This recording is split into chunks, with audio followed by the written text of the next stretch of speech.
Hey guys, welcome back to this channel. In this video, I'll be showing you guys how you can create this brush video reveal edit on CapCut PC. So I just searched brush green screen on the stock videos here, and I'm going to select a video underneath.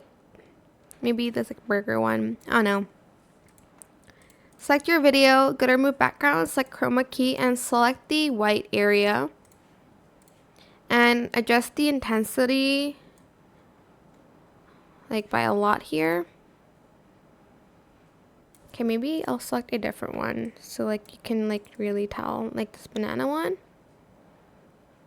And then like right about here, I am going to split that, and then on this one I might select the black one instead. I don't think that works the other way around, but I'm just going to remove that. So that's how you can like reveal using this brush stroke video. Maybe you can like make it a little bit slower here.